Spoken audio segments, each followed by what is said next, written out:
Welcome to নীল দেখি। এখন আমি বোঝাবো ক্লজ। ক্লজ কি? ক্লজের বাংলা মানে বাক্যাংশ, মানে বাক্যের অংশ। একটা বাক্যে একটা অংশ থাকতে পারে, দুটো থাকতে পারে, চারটা থাকতে পারে। একটা বাক্যে কটা অংশ আছে কি করে চিনবে? এটা আমি এখন শেখাবো। একটা বাক্যে একটা অংশ বা দুটো অংশ আছে, এটা জানতে হলে আগে ফাইনাইট ভার্ব চিনতে হবে। কোনটা ফাইনাইট ভার্ব, কোনটা নন ফাইনাইট ভার্ব চিনতে হবে।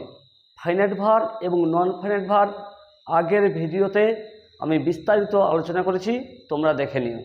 একটা বাক্যে যটা ফাইনাইট ভার্ব থাকবে তটাই ক্লজ।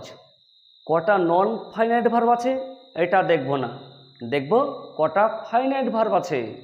যে ভার্বটি সম্পূর্ণ হবে সেটাই ফাইনাইট ভার্ব। আমি খেলতে গিয়েছিলাম, এখানে কিন্তু দুটো ভার্ব আছে, একটি খেলতে আর একটা গিয়েছিলাম। তো আমি খেলতে গিয়েছিলাম, এটা কোন টেন্স বা কোন কাল কি করে বুঝবে? আমি খেলতে গিয়েছিলাম, গিয়েছিলাম বলতে যাওয়া হয়ে গেছে, এই গিয়েছিলাম দেখে টেন্স চেনা যাচ্ছে, তাই গিয়েছিলামটাই ফাইনাইট ভার্ব। আর খেলতে দেখে টেন্স চেনা যাচ্ছে না, তাই খেলতে নন ফাইনাইট ভার্ব। ক্লজকে তো তিন ভাগে ভাগ করা হয়েছে, তো কি কি সেটা না শিখে আগে শেখো একটা বাক্যে কটা ক্লজ আছে। আমি বোঝাচ্ছি, তোমরা দেখো। হোয়েন আই ওয়াজ রিডিং, যখন আমি পড়ছিলাম। তখন ইংলিশ হয় না, এখানে কমা দিলেও হবে, না দিলেও হবে। আই স এ ম্যান, আমি একটি লোককে দেখেছিলাম। হু ওয়াজ ক্রাইং, যে কাঁদছিল। এ বাক্যে তিনটা verb, was reading, saw, was crying. Was কিন্তু হেল্পিং ভার্ব আর রিডিং মেন ভার্ব। এখানেও তাই, was helping verb, crying main verb.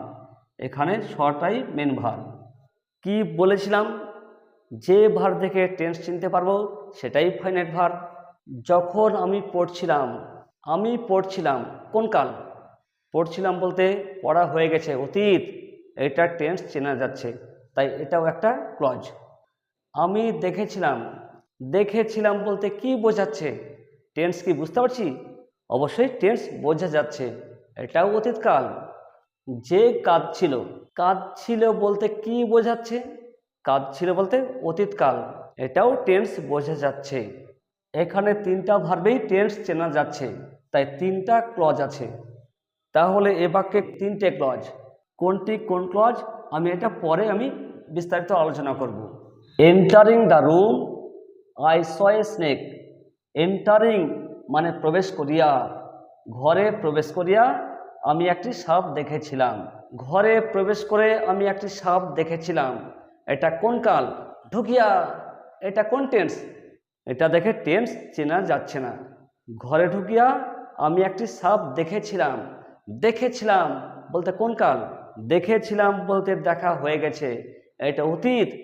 এখানে দুটো ভার্ব আছে, এন্টারিং আর স।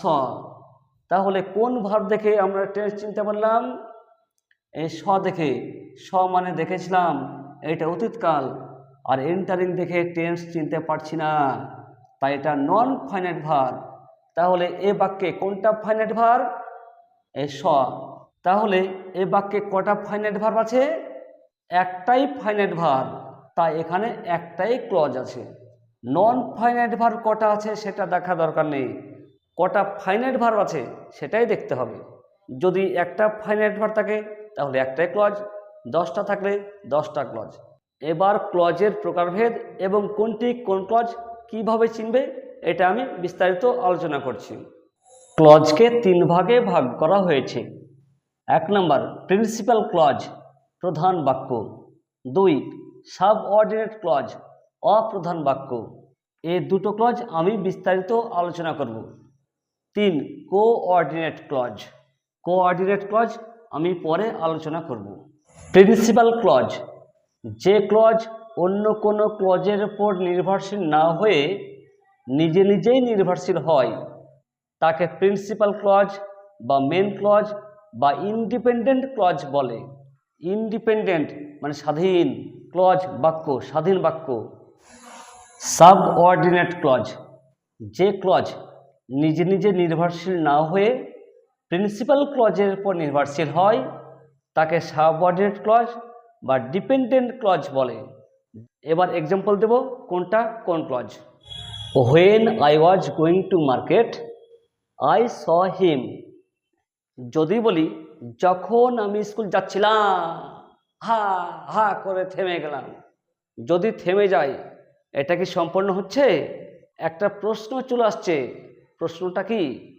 যখন আমি স্কুল যাচ্ছিলাম তখন কি? এই যে তখন কি, এটার প্রশ্ন চলে আসছে। তাই যখন আমি স্কুল যাচ্ছিলাম এটা সম্পূর্ণ হলো না, এখানে একটা প্রশ্ন চলে আসছে। যখন আমি স্কুল যাচ্ছিলাম এটা সম্পূর্ণ হয়নি, তাই এটা কোন ক্লজ? যেটা সম্পূর্ণ হবে না। কোন ক্লজ? যে ক্লজ নিজে নিজে নির্ভরশীল সেটা প্রিন্সিপাল ক্লজ। আর যখন আমি স্কুল যাচ্ছিলাম এটা সম্পূর্ণ হয়নি, এটা অসম্পূর্ণ থেকে যাচ্ছে, তাই যখন আমি স্কুল যাচ্ছিলাম এটা সাবঅর্ডিনেট ক্লজ। তখন আমি তাকে দেখেছিলাম বললে এই সেন্টেন্সটা সম্পূর্ণ হচ্ছে। তাকে আমি দেখেছিলাম এটা প্রিন্সিপাল ক্লজ। মনে রাখবে একটা বাক্যে অবশ্যই প্রিন্সিপাল ক্লজ থাকবেই। প্রিন্সিপাল ক্লজ ছাড়া কোনো ভাষাই হবে না। ইংলিশ, বাংলা, উর্দু, ফার্সি, তেলেগু, মারাঠি, ফ্রেঞ্চ, ল্যাটিন কোনো ভাষাই হবে না। ঠিক আছে, একটা প্রিন্সিপাল ক্লজ অবশ্যই থাকতে হবে। একটা বাক্যে শুধু সাবঅর্ডিনেট ক্লজ থাকতে পারে না। যদি থাকে তাহলে সেটা ইনকমপ্লিট থেকে যাবে, এটা সম্পূর্ণ হবে না। ঠিক আছে, আমি বাজার যাচ্ছিলাম এটা হচ্ছে সাবঅর্ডিনেট ক্লজ। আমি তাকে দেখেছিলাম এটা হচ্ছে প্রিন্সিপাল ক্লজ। এবার বলো, যেহেতু লোকটি গরিব, গরিব বলে থেমে গেলাম, গরিব, এই কথাটা সম্পূর্ণ হয়েছে কি? এটা সম্পূর্ণ হয়নি। একটা প্রশ্ন চলে আসছে, যেহেতু লোকটি গরিব সেহেতু কি? যেহেতু লোকটি গরিব এটা সম্পূর্ণ হয়নি, এটাই সাবঅর্ডিনেট ক্লজ। এবার সেহেতু দিয়ে বাক্যটা সম্পূর্ণ হবে, তাই সেহেতুর পরটা প্রিন্সিপাল ক্লজ। সেহেতু কি? সেহেতু সে এরোপ্লেন কিনতে পারে না। আরে বাসরে, কেমন গরিব! সে এমন গরিব এরোপ্লেন কিনতে পারে না। আরে পাগলা, কোন এরোপ্লেন? মেলাতে পাওয়া যায় না এরোপ্লেন, সে এরোপ্লেন। যেহেতু লোকটি গরিব কোন ক্লজ? এটা সাবঅর্ডিনেট ক্লজ। সেহেতু সে বই কিনতে পারে না, এটা হচ্ছে প্রিন্সিপাল ক্লজ।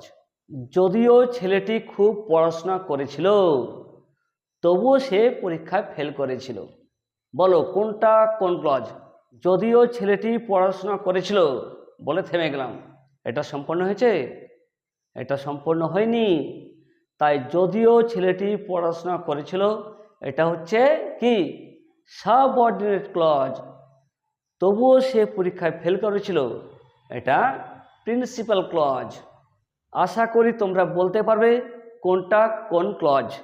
পরের আমি স্টেপে সাবঅর্ডিনেট ক্লজকে যে ভাগ করা হয়েছে 3 ভাগে, সেটার আমি বিস্তারিত আলোচনা করব।